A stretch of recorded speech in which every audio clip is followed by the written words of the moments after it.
하나님 감사합니다. 하나님과 함께 오늘을 살게 하시니 감사합니다. 주님과 동행할 수 있도록 주님 인도하시니 감사합니다. 부족하고 연약합니다. 허물 많습니다. 주여, 우리 모든 죄와 허물을 용서하시고 정결하게 하시고 날마다 더욱더 예수님 닮은 우리의 삶이 되게 하여 주옵소서.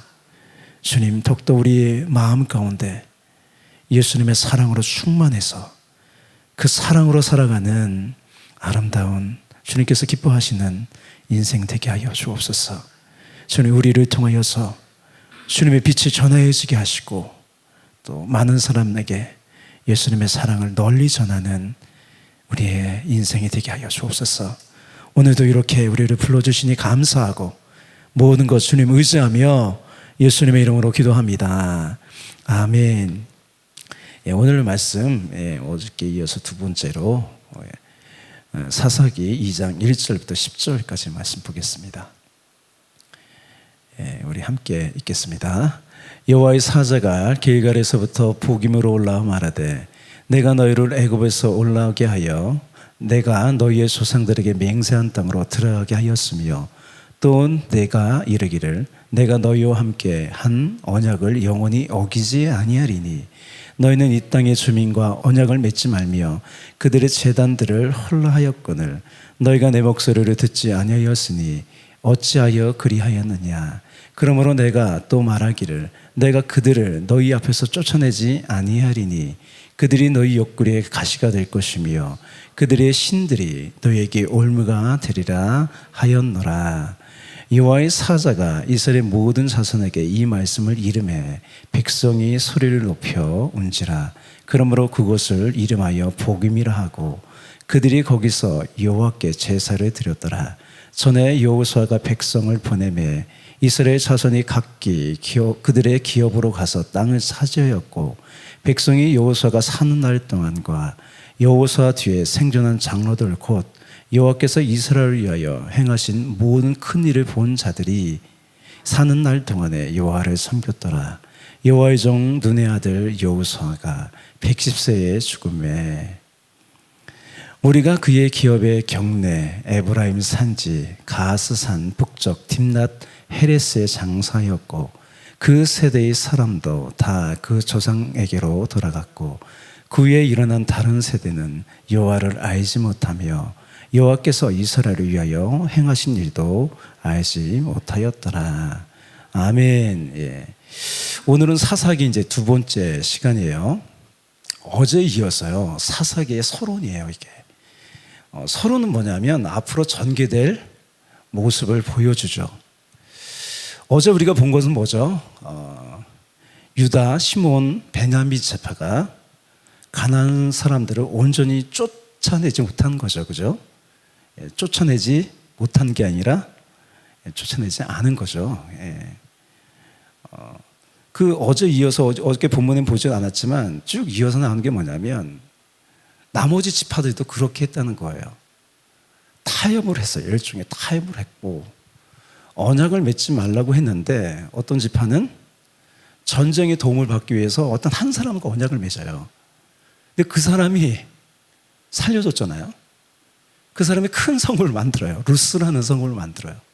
그런 일들이 있었고 그런 일들을 보면 우리가 작은 타협이 빌미가 되어서 큰 피해를 보는 것을 종종 보죠. 이스라엘이 이렇게 타협의 기미를 보이자 어떤 가나안 사람들은요 결심을 하고 그 땅에 거주했어요. 안 떠나도 되나 보다. 아예 그냥 눌러 산 거죠. 그래서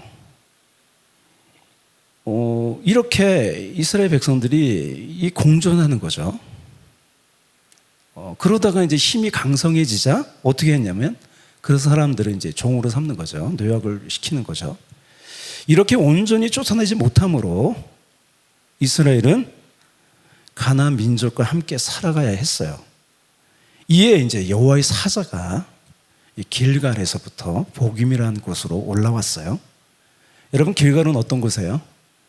요단강을 건너고 거기서 12도를 세우죠. 그 증거가 있던 곳, 또 이스라엘의 본 진영이 있던 곳이에요. 전쟁이 끝나면 다 진짜 그쪽으로 길갈로 모였죠.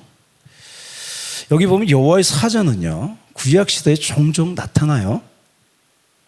하나님 보내신 천사가 아니라 하나님이, 오늘 내가 뭐 이렇게 얘기하잖아요. 내가. 하나님이 사람이 볼 수 있는 형상으로, 사람의 형상으로 나타난 거죠. 그렇게 이해하시면 돼요. 여호와의 사자가 길갈에서부터 복임으로 올라와 내가 분명히 이 땅을 온전히 점령하게 한다고 했는데 그렇게 하지 않았다고 이 불순종에 대해서 책망을 하는 거예요. 이 여호와의 사자가 말하는 걸 보면 어떤 것이 떠올라요?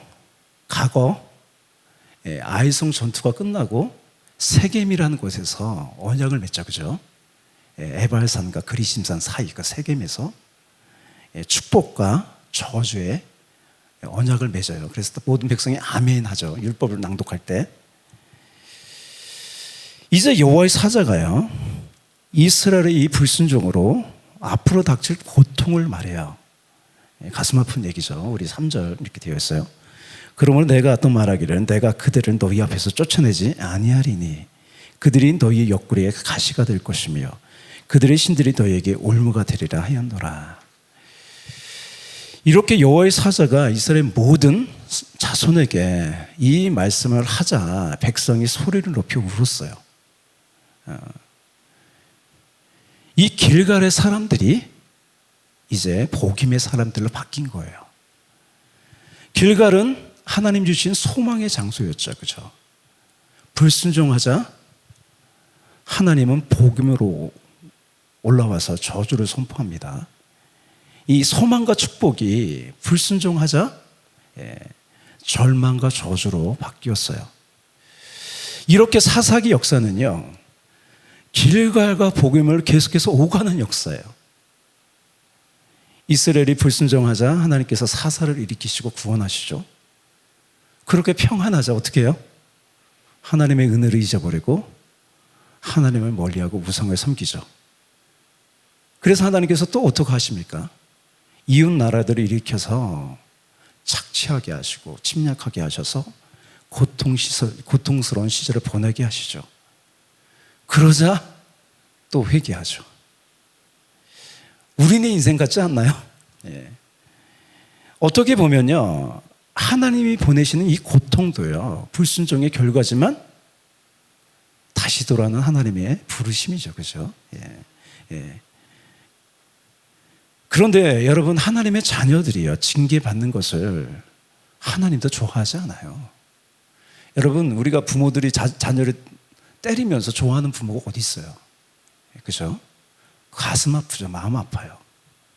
그러니 여러분, 언제나 온전히 순종함으로 길갈의 사람 되시기를 축복합니다. 그렇다면 이런 악순환이잖아요. 오늘 사사기가 보여주는 이 서론격인데 악순환의 역사를 보여주잖아요. 이 악순환에 우리가 속하지 않으려면 어떻게 해야 할까요? 그냥 계속해서 악순환을 살아가야 됩니까? 아니죠. 그죠? 하나님의 기쁨이 되어야죠. 그죠? 그것이 본문 두 번째 부분 6절에서 10절에서 힌트가 있어요. 이 사사기가 갑자기 내용을 확 바꿔버려요. 그러니까 확 전환하는 거죠. 어떻게 해요? 여호수아를 떠올리면서 이렇게 말하는 거예요. 6절하고 7절 같이 읽어볼게요.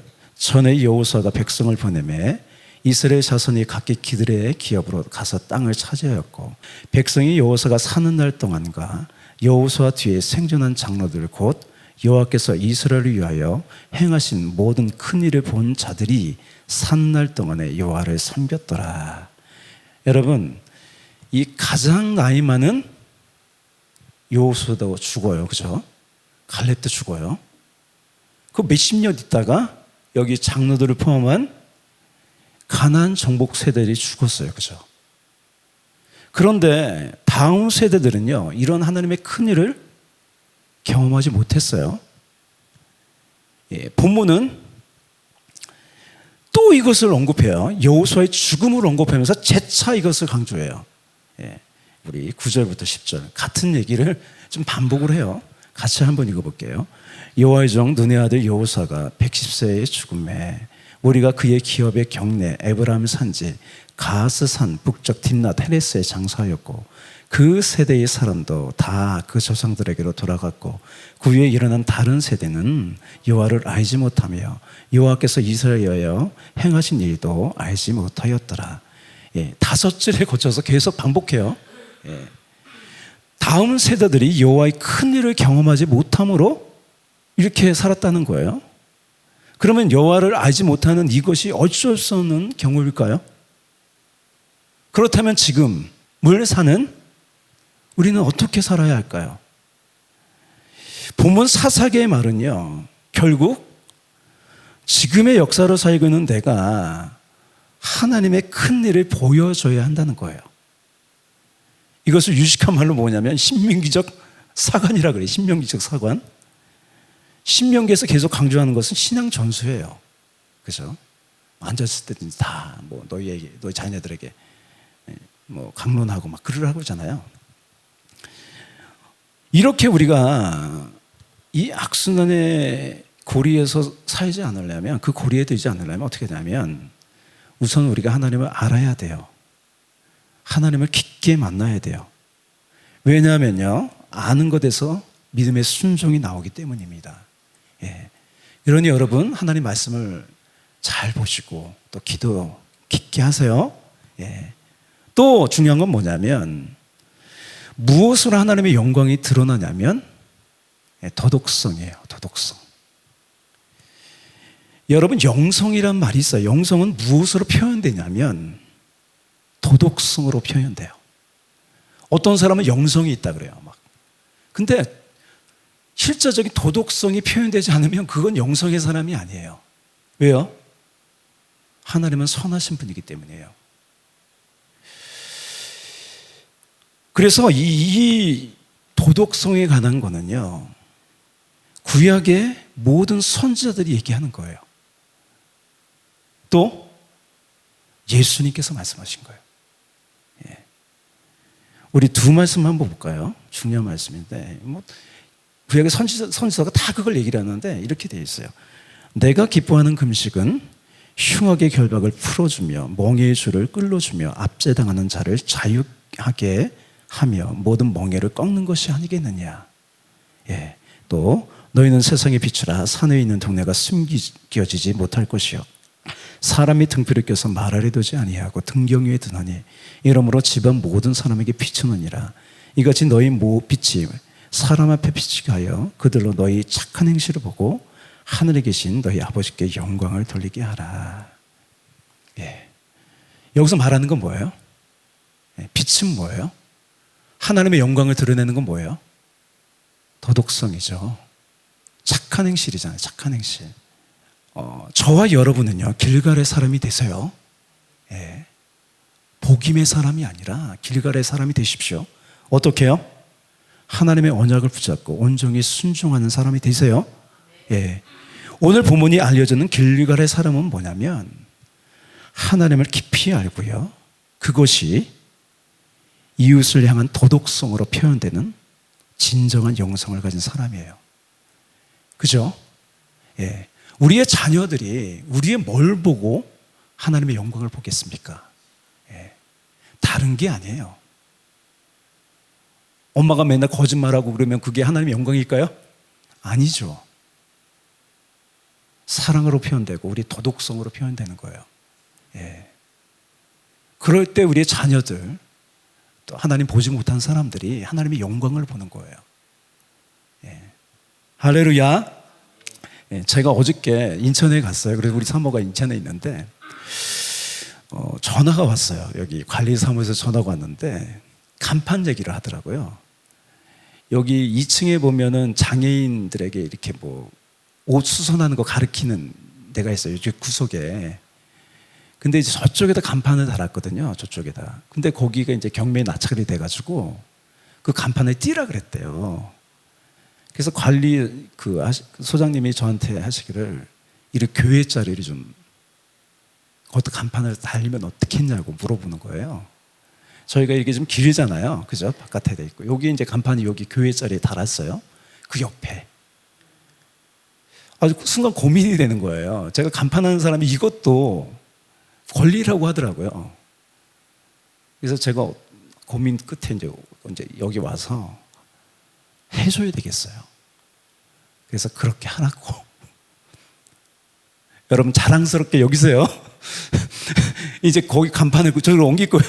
저쪽 간판을 우리 교회 옆에 장애인 복지 그 간판이 달릴 거예요. 예. 영광스럽지 않나요? 예, 그런 거죠. 예. 그러니까 교회에 다니는 사람이 더 이기적인 모습이 보여요, 그죠? 예, 그러면 안 됩니다. 예. 분명히 하십시오. 우리의 영성은요, 도덕성으로 표현되는 거예요. 예. 너희 의가 서기관과 바리새인 것 같지 않으면 결탄코 천국 가지 못한다 그랬어요. 우리가 믿음이 있다는 건 뭐예요? 영성이 있다는 건 뭐예요? 예, 도덕성으로 표현돼요. 그것도 결단이 필요하죠. 순종이 필요한 거예요. 그죠? 저도 결단이 필요했어요. 왜냐하면 여기를 이제 건물을 팔 때 저 간판이 붙어 있으면 그래도 약간 그렇잖아요. 그렇죠? 예, 그런데 하나님 말씀하시고 그게 아니래요. 그냥 내주래요. 그냥 자리를. 예, 그렇게 했습니다. 그렇게 아세요? 아멘. 예, 그래서 오늘 길갈의 사람이 되십시오. 아멘. 아멘. 복임의 사람이 아니라 길갈의 사람 되세요. 예, 하나님 더욱더 깊이 하시고, 예, 하나님께 순종하고, 또 그것이 우리의 도덕성으로 표현되는 아름다운 인생이 되십시오. 하나님이 그렇게 하실 거예요. 아멘. 우리 기도하겠습니다. 사랑과 내가 풍성하신 주님, 오늘도 이 자리에 우리를 불러주셔서 하나님 말씀 듣게 하시고, 너희는 세상의 빛이라고 하셨습니다. 날마다 깊게 하나님을 만나고 또 믿음으로 순종할 수 있는 우리가 되게 하여 주시옵소서. 우리가 하나님을 아는 것이 우리의 도덕성으로, 우리의 사랑으로 표현되게 하여 주옵소서. 그래서 우리의 자녀들, 다음 세대들이 보고 하나님의 영광을 보며 그들도 신앙을 갖게 하여 주시옵소서. 오늘도 이렇게 불러주시니 감사합니다. 모든 영광을 주님께 드리며 예수님의 이름으로 기도합니다. 아멘.